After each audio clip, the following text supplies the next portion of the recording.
नमस्कार, सत श्री अकाल बच्चों, कैसे हो आप लोग। आज एक फिर से बहुत ही कॉन्सेप्चुअल क्वेश्चन लेकर आया हूं। अगर इस क्वेश्चन को आप सॉल्व करते हो तो बच्चों आप समझो कि आपका फ्रिक्शन लगभग तैयार है। हालांकि बहुत ही टफ क्वेश्चन नहीं है, लेकिन आपको प्रैक्टिस करना बहुत जरूरी है। तो चलो बच्चों क्वेश्चन को सॉल्व करते हैं बिना टाइम वेस्ट किए हुए। सो क्वेश्चन बोलता है a block slides down an inclined surface of inclination 30 degree with the horizontal. ठीक है जी, एक इंक्लिनेशन है 30 डिग्री का।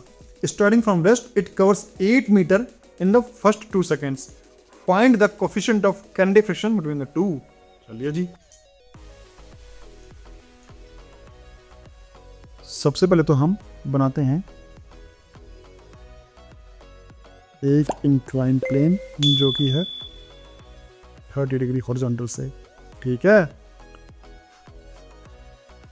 और एक ब्लॉक है,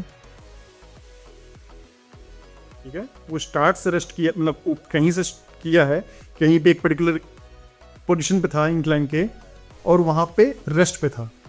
उसके बाद उसको वहां से छोड़ा जाता है और ये नीचे स्लाइड करना शुरू करता है। उसके बाद ये बोल रहा है कि भैया इस पर्टिकुलर ब्लॉक ने 8 मीटर कवर किया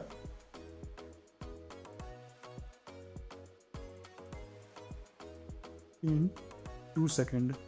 ठीक है, 8 मीटर की दूरी कवर की है 2 सेकेंड में, पहले 2 सेकेंड में। So find the coefficient of kinetic friction between the two. चलिए जी देखते हैं। तो बच्चों हमें पता है, हम फ्री बॉडी डायग्राम बनाते हैं एक पर्टिकुलर ब्लॉक का। अगर मैं यहां पे बनाता हूं तो बच्चों मैंने बहुत बार न्यूटन्स लॉज ऑफ मोशन में इस तरह के क्वेश्चन करा रखे हैं, तो मैं डायरेक्टली यहां पे लिखूंगा mg cos थीटा, 30 को मैं अभी थीटा मान लेता हूँ। ठीक है, तो यहाँ लगेगा mg cos थीटा और प्लेन के परपेंडिकुलर डायरेक्शन, प्लेन के पैरेलल डायरेक्शन में लगेगा mg sin थीटा, है ना। अब चूंकि जैसे ही ग्रेविटी इसको नीचे की तरफ पुश करेगी तो ये ब्लॉक नीचे की तरफ पुश करने की टेंडेंसी रखेगा, और जैसे ही टेंडेंसी रखेगा, है ना, वैसे ही और टेंडेंसी रख कर रहा है, नीचे स्लाइड कर रहा है। और जैसे ही नीचे स्लाइड कर रहा है तो फ्रिक्शन फोर्स बच्चों, ब्लॉक क्या बोलेगा कि तुम नीचे स्लाइड कर रहे हो, मैं तुम्हें नीचे स्लाइड नहीं करने दूंगा, मैं तुम पे फ्रिक्शन फोर्स लगाऊंगा तुमको रोकने के लिए, जो कि तुम्हारे मोशन के अपोजिट डायरेक्शन में होगा, तुम्हारे रिलेटिंग मोशन के अपोजिट डायरेक्शन में होगा। तो चलिए ठीक है जी, तो एक फ्रिक्शन फोर्स लगता है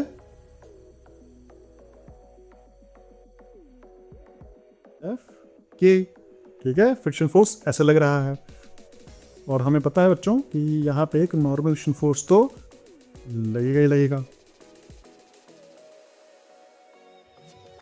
ठीक है, नॉर्मल फ्रिक्शन फोर्स लगेगा ही लगेगा। चलिए जी, अब यहाँ पे इसका ओवरऑल हम यहाँ पे इसका एक्सेलरेशन ये मान लेते हैं।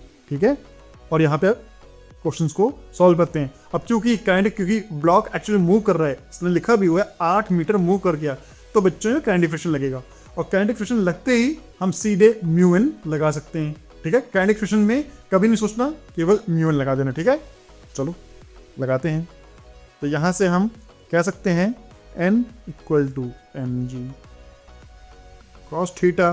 ठीक है बच्चों, और इंक्लिनेशन के पैरेलल डायरेक्शन में हम लिख सकते हैं mg sin थीटा माइनस, पहले फोर्सेस में लिख लेंगे एफ के, विच इज म्यू एन। ठीक है, इक्वल टू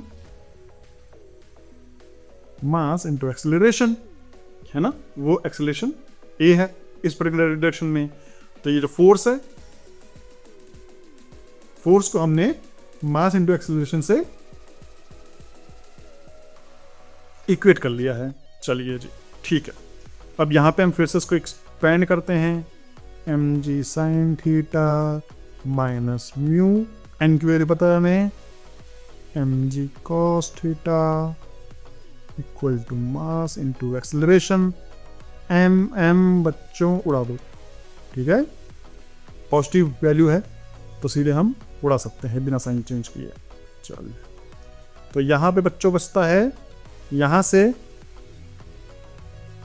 एक्सेलरेशन की वैल्यू निकलती है g sin theta minus mu g cos theta, है ना, जो कि अगर मैं जी को कॉमन ले लूँ तो निकलता है sign theta minus mu cos theta.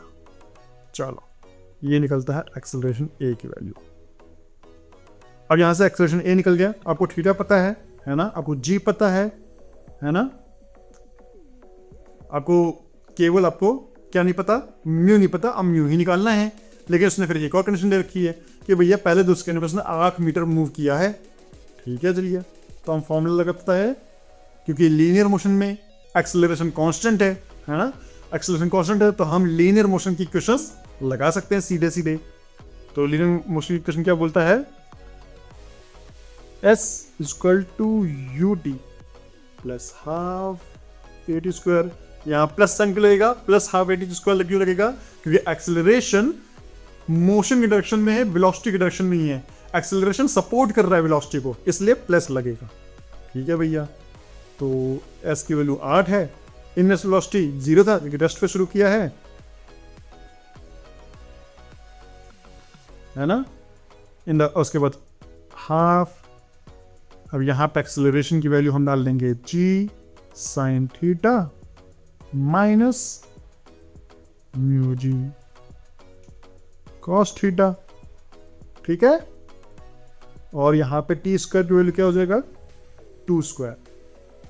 बस यहां से आप लोग 8 into 2 upon 4 equal to g common ले लो, sine theta minus mu cos theta. ठीक है, और यहां से अब जी की वैल्यू 10 मान लो, यहां से आ जाएगा 8 into 2 4 into 10 equal to sine theta. Sine theta की वैल्यू क्या होती है, हाफ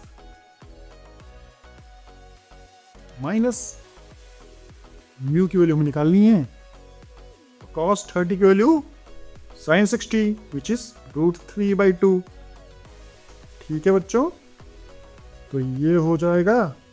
अब क्या सारा मैं ही सॉल्व करूं क्या, चलो कर लेता हूं मैं। ये 2 मैंने कॉमन लेके ऊपर मल्टीप्लाई कर दिया, ये हो जाएगा 1 माइनस म्यू √3। ठीक है, अब उसके बाद भैया अब आप ये सॉल्व कर लो और यहां से मुझे बताओ कि भैया म्यू की वैल्यू क्या आ रही है। ठीक है, तो जो बच्चे म्यू की वैल्यू निकाल पाएंगे वो बच्चे मुझे कमेंट करके बताएं कि म्यू की वैल्यू क्या आ रही है। और बच्चों मैं मिलता हूं आपको नए इंटरेस्टिंग और एक्साइटिंग के साथ, तब तक के लिए